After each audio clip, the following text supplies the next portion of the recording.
India में अभी जो ये जानलेवा गर्मी पड़ रही है, इसके पीछे सेम वही कारण है जो सोलर सिस्टम में वीनस को सबसे गर्म प्लेनेट बनाता है।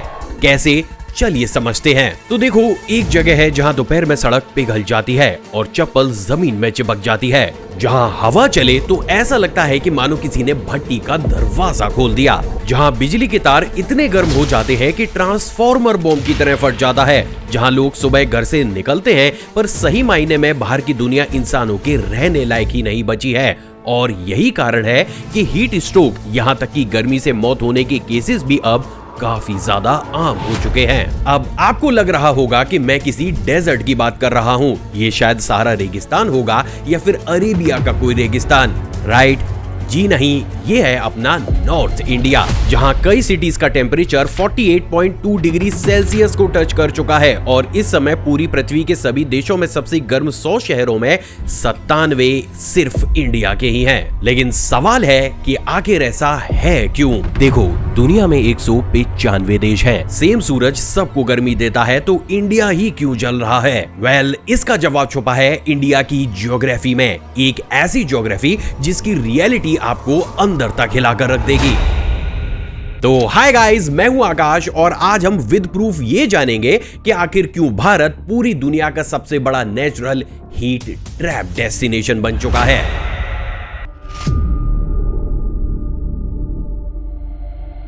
देखो, हमारे सोलर सिस्टम में एक प्लेनेट है जिसे साइंटिस्ट धरती की बहन कहते हैं। नाम है वीनस। साइज लगभग अर्थ जैसा, और बिलियन ऑफ ईयर्स पहले साइंटिस्ट का मानना है कि वीनस बिल्कुल धरती के जैसा था।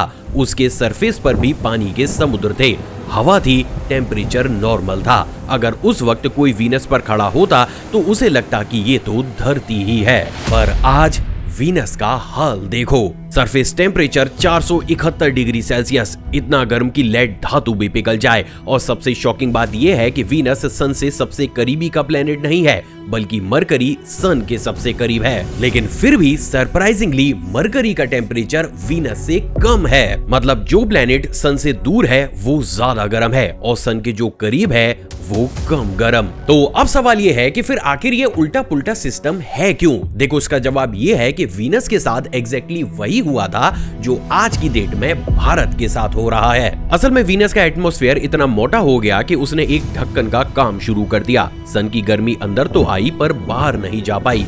ये गर्मी अंदर ही घूमती रही, हर साल थोड़ी और बढ़ी, थोड़ी और बढ़ी। और ये तब तक हुआ जब तक वीनस का सारा पानी सूख नहीं गया और समुद्र उड़ नहीं गए। और पता है उसके बाद क्या हुआ? भाई, ये पूरा प्लेनेट एक जलती हुई भट्टी बन गया। साइंटिस्ट इसे ग्रीन हाउस इफेक्ट कहते हैं। और आज इंडिया की ज्योग्राफी बिल्कुल वही काम कर रही है जो वीनस के एटमॉस्फेयर ने उसके साथ किया था। तो चलिए स्टेप बाय स्टेप ये समझते हैं कि ये सारी ही चीजें क्यों हो रही हैं, और ये जानने का ट्राई करते हैं कि फिर आखिर भारत ही पूरी अर्थ का सबसे गर्म जगह क्यों बन चुकी है। तो एक बार top 100 hottest city on the planet Earth की ये लिस्ट देखो। नंबर 1 पर बलांगीर है जो इंडिया में है, 48 डिग्री सेल्सियस। नंबर 2 पर है सासाराम, अगेन इंडिया। नंबर 3 पर है वाराणसी जो इंडिया में ही है। आप स्क्रॉल करते जाइए, 10, 20, 50, 80 हर एक नंबर पर आपको इंडिया का कोई ना कोई शहर बैठा दिखेगा। क्योंकि जैसा मैंने कहा, दुनिया के 100 सबसे गर्म शहरों में से 97 शहर तो इंडिया के ही हैं। इंटरेस्टिंगली, सहारा डेजर्ट का एक भी शहर नहीं है इस लिस्ट में। मिडल ईस्ट का भी कोई शहर नहीं है, और यहाँ तक कि अरेबिया का भी कोई शहर इस लिस्ट में देखने को नहीं मिलता। मतलब समझे, इस समय दुनिया के सबसे मशहूर रेगिस्तान के शहर भी इंडिया के छोटे छोटे डिस्ट्रिक्ट से कम गर्म हैं। अब ये सुनने के बाद आपके दिमाग में एक सवाल जरूर आया होगा कि भाई आखिर इंडिया ही क्यों? इतने देश हैं दुनिया में, इतने डेजर्ट हैं, इतने गर्म इलाके हैं, तो पूरी धरती का टेम्परेचर में बनता है तो सबसे गहरा लाल धब्बा हमें इंडिया पर ही क्यों दिखाई देता है? तो देखो, इसका जवाब ये नहीं है कि इस समय पर पूरी दुनिया ही गर्म हो रही है। प्रैक्टिकली इसका जवाब छिपा है इंडिया की ज्योग्राफी में। वो ज्योग्राफी जो हर साल इंडिया को अंदर से पकाती है। एग्जाम्पल के लिए सोचो, एक ऐसा कमरा जिसका दरवाजा बंद है, खिड़की बंद है और अंदर एक हीटर फुल स्पीड में चल रहा है। आप उस कमरे के अंदर फंसे हुए हैं, ना हवा आ रही है ना जा रही है। बस गर्मी बढ़ रही है। इंडिया का इस समय एग्जैक्टली ऐसा ही हाल है और यहाँ पर ये हाल क्यों है ये जानने के लिए हमें इंडिया को चारों तरफ से देखना होगा। देखो, सबसे पहले ऊपर देखो, इंडिया के बिल्कुल ऊपर हिमालयाज हैं, दुनिया की सबसे ऊंची पहाड़ियां जो 2500 किलोमीटर लंबी और 6000 मीटर ऊंची हैं। अब देखने में तो ये पहाड़ियां काफी ज्यादा खूबसूरत हैं, लेकिन प्रैक्टिकल बेसिस पर ये एक बहुत बड़ी नेचुरल दीवार है। अब देखो कि इसके पार दूसरी तरफ क्या है, तो इस हिमालय की उस पार है सेंट्रल एशिया, मंगोलिया है, साइबेरिया है, जहां बहुत ठंडी हवाएं चलती हैं जो नेचुरली इंडिया की तरफ आनी चाहिए। अगर इस कंडीशन में हमारे पास हिमालय नहीं होते तो ये ठंडी हवाएं गर्मी में इंडिया में आती और टेम्परेचर बैलेंस हो जाता, लेकिन हिमालयाज उन ठंडी हवाओं को रोक लेते हैं, एक भी ठंडी लहर इंडिया तक नहीं पहुंच पाती। और यही वो कारण है कि चाइना, ईरान, टर्की ये सब इंडिया के बराबर के लैटिट्यूड पर हैं, यानी सन से सेम डिस्टेंस पर हैं, लेकिन इंडिया से काफी ठंडे रहते हैं क्योंकि उनके ऊपर कोई भी ऐसी दीवार नहीं है।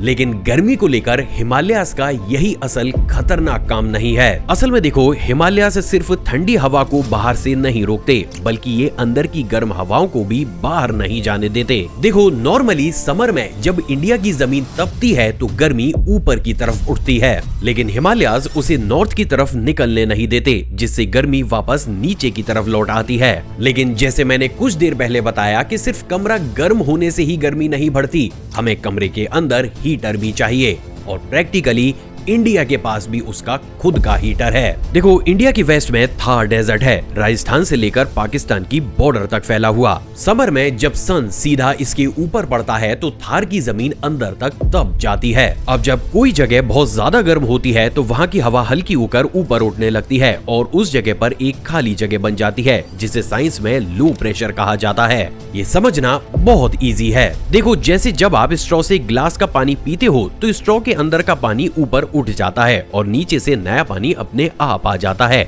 बिल्कुल ऐसे ही थार डेजर्ट में जब गर्मी से लो प्रेशर बनता है तो खास तौर पर वेस्ट की तरफ से हवाएं दौड़ती आती हैं उस जगह को भरने के लिए।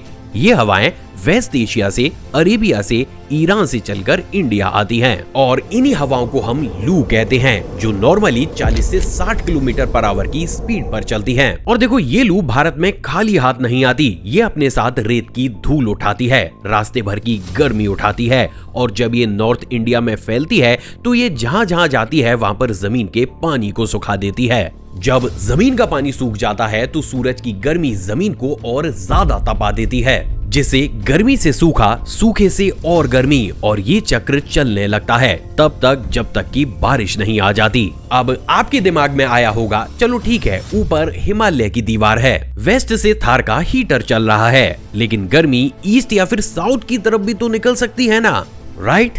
जवाब है नहीं। असल में इंडिया का नॉर्दर्न प्लेन यानी कि वो फ्लैट जमीन जहां पर बांदा है, दिल्ली है, वाराणसी है, प्रयागराज है, ये दुनिया की सबसे घनी आबादी वाली जगहों में से एक जगह है। सैडली ज्यादा पॉपुलेशन होने की वजह से ये चारों ही तरफ से बंद है, यानी ऊपर हिमालयाज, नीचे विंध्याचल की पहाड़ियां और पेनिसुलर प्लेटो, बीच में अरावली की रेंज। ये फ्लैट प्लेन एक तरीके के डब्बे की तरह हैं, यानी कि जो गर्मी थार से आती है, जो धूल अरेबिया से आती है और जो गर्मी यहाँ की जमीन से ऊपर उठती है, वो सभी इसी डब्बे में लगातार घूम रही है, बाहर निकलने का कोई रास्ता नहीं है। और ये हालात अप्रैल से जून तक लगभग 3 महीने ऐसे ही चलते हैं, जब तक मॉनसून की बारिश आकर इस पूरे ही सिस्टम को तोड़ नहीं देती। यानी कि 3 महीने तक भारत का सबसे बड़ा और सबसे घनी आबादी वाला एरिया एक तरीके से एक भट्टी के अंदर ही बैठा रहता है। और यही वो कारण है कि बांदा, बालंगीर और इटावा जैसे छोटे छोटे शहर भी दुनिया के मशहूर डेजर्ट को बीट कर रहे हैं। ये शहर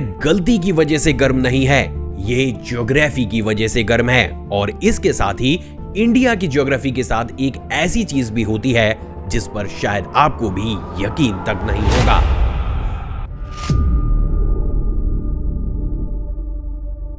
देखो गाइज, अब मैं आपको जो बताने वाला हूँ उसे सुनकर शायद आप चौंक जाओगे। धरती पर एक लाइन है जिसे 28 डिग्री नॉर्थ लैटिट्यूड कहा जाता है। इस लाइन का मतलब ये है कि सन इन जगहों पर सेम एंगल से चमकता है, सेम गर्मी देता है। अब इस लाइन पर इंडिया का दिल्ली बैठा हुआ है और इसी लाइन पर अमेरिका का फ्लोरिडा भी है। सेम सन, सेम एंगल, सेम लाइन, लेकिन फ्लोरिडा का समर में टेम्परेचर 33 से 35 डिग्री रहता है और दिल्ली का 46 डिग्री। तो अब सवाल यह है कि फिर ये 11 डिग्री का फर्क क्यों है? देखो, ऐसा इसलिए है क्योंकि फ्लोरिडा के चारों तरफ समुद्र है और समुद्र एक नेचुरल एसी की तरह काम करता है। पानी धीरे धीरे गर्म होता है और धीरे धीरे ठंडा, जिस वजह से समुद्र के पास वाली जगहों का टेम्परेचर हमेशा कंट्रोल में रहता है। दिल्ली समुद्र से सैकड़ों किलोमीटर दूर है, कोई समुद्र नहीं है जो गर्मी को सोख कर सके। इसके अलावा भारत के शहरों का गर्म होने का कारण हमारा इंफ्रास्ट्रक्चर भी है।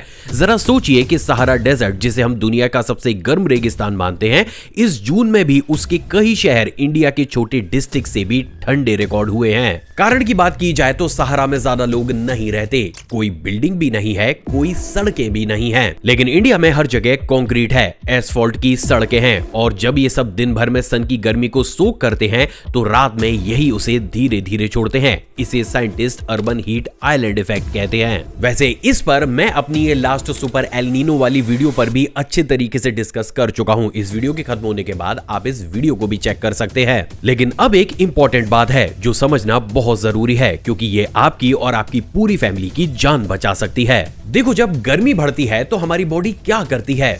राइट, वो पसीना बहाती है। पसीना स्किन पर आता है, हवा उसे सुखाती है और बॉडी ठंडी हो जाती है। ये हम सब के शरीर का एक नेचुरल एसी सिस्टम है। लेकिन ये एसी सिर्फ तभी काम करता है जब हवा में नमी कम होती है, ताकि वो पसीने को सुखा सके। अब जरा ये सोचिए कि हवा पहले से ही गीली है, नमी से भरी हुई, तो पसीना निकलेगा तो सही, लेकिन हवा उसे सुखा नहीं पाएगी। अब अगर पसीना सूखा ही नहीं तो आपकी बॉडी कभी भी ठंडी ही नहीं हो पाएगी। बॉडी का टेम्परेचर बढ़ता जाएगा, अंदर के ऑर्गन्स गर्म होने लगेंगे, रिजल्ट इंसान खत्म हो जाएगा। चाहे वो घर की छांव में बैठे, पानी पिए, कुछ भी करे, अगर हवा में इतनी नमी है कि पसीना सूख ही नहीं पा रहा तो बॉडी का एसी फेल हो जाएगा। इस चीज को साइंटिस्ट वेट बल्ब टेम्परेचर कहते हैं। सालों से साइंटिस्ट ये मानते हैं कि 35 डिग्री वेट बल्ब इंसान को आसानी से खत्म कर सकता है और लगभग 50 डिग्री सेल्सियस में 35 डिग्री वेट बल्ब टेम्परेचर होना, भाई ये कोई बड़ी बात नहीं है। अब इसके साथ एक और प्रॉब्लम है जो इंडिया बहुत बड़े स्केल पर फेस करता है और वो है पॉल्यूशन। ज्यादातर लोग सोचते हैं कि पॉल्यूशन सिर्फ सर्दियों की प्रॉब्लम है। अक्टूबर आता है, धुंध दिखती है, सब मास्क लगाते हैं, फिर गर्मी आती है और हम सब सोचने लगते हैं कि चलो अब हम सेफ हैं। लेकिन सच ये है कि हम सेफ नहीं हैं, क्योंकि पॉल्यूशन गया नहीं है, वो सिर्फ बदला है। गर्मियों में हवा में धूल है। याद है थार डेजर्ट का वो लो प्रेशर सिस्टम जो लू खींचता है? देखो, वो लू सिर्फ भारत में गर्मी ही नहीं लाती, वो कई टन धूल भी लाती है। अरेबिया से, ईरान से, थार से ये धूल उड़कर पूरे नॉर्थ इंडिया में फैल जाती है और जियोग्राफी वही काम करती है। डिब्बा बंद है, धूल बाहर नहीं जा सकती, वो अंदर ही घूमती रहती है। मतलब 46 डिग्री सेल्सियस में भी हवा जहरीली है। तो अब पिक्चर ये है कि आप लू में खड़े हो, गर्मी से बेहाल, ऊपर से आपकी हर एक सांस में धूल और जहरीली गैस जा रही है, तीनों अटैक एक साथ। और हाँ गाइस, इस गर्मी में रात में भी राहत नहीं मिलती। कंक्रीट की बिल्डिंग्स और सड़कें दिन भर गर्मी सोख करके रात को छोड़ती हैं। जिनके पास एसी नहीं है और प्रैक्टिकली इंडिया की बहुत बड़ी आबादी के पास एसी नहीं है, उनको ऐसा फील होता है कि वो रात में किसी गर्म भट्टी में सो रहे हैं। फैन चलाओ तो गर्म हवा आती है, कूलर चलाओ तो काम नहीं करता, लाइट चली जाती है क्योंकि बिजली की डिमांड इतनी बढ़ जाती है कि सिस्टम हैंडल नहीं कर पाता। अंधेरा, गर्मी और पूरा परिवार कमरे में पड़ा है, सुबह का इंतजार कर रहा है। लेकिन सुबह, भाई वो भी कुछ खास राहत लेकर नहीं आती। 1961 से इंडिया में हीट वेव के दिन हर दशक बढ़ रहे हैं। आगे आने वाले सालों में हीट वेव के 12 से 18 एक्स्ट्रा दिन और बढ़ेंगे और ये सिर्फ एवरेज नंबर है। ग्राउंड बेसिस पर ये दिन और ज्यादा होंगे। इंडिया उस पॉइंट की तरफ बढ़ रहा है जहां कुछ इलाके ऐसे होंगे जहां गर्मी में बाहर निकलना फिजिकली पॉसिबल ही नहीं होगा। और ये इलाके कोई रेत के रेगिस्तान नहीं, ये गंगा के मैदान हैं। ये बिहार है, यूपी है, उड़ीसा है, जहां करोड़ों लोग रहते हैं, खेती करते हैं, डेली वेजेस पर जिंदा है। जब गर्मी उस लेवल पर पहुंचती है तो एक कंस्ट्रक्शन वर्कर के पास दो ही रास्ते बचते हैं, काम पर जाओ और सेहत का खतरा लो या घर पर बैठो और भूखे रहो। सैडली ये चॉइस हर बीतते साल के बाद और ज्यादा मुश्किल होती जा रही है। सड़कें पिघल रही हैं, ट्रांसफार्मर फट रहे हैं, हॉस्पिटल्स हीट स्ट्रोक के मरीजों से भर रहे हैं, फसलें बर्बाद हो रही हैं और हम एसी का टेम्परेचर 2 डिग्री कम करके आराम से सो रहे हैं। देखो, इस समय इंडिया सिर्फ हीट वेव से ही नहीं लड़ रहा, प्रैक्टिकली वो लड़ रहा है अपनी ज्योग्राफी से।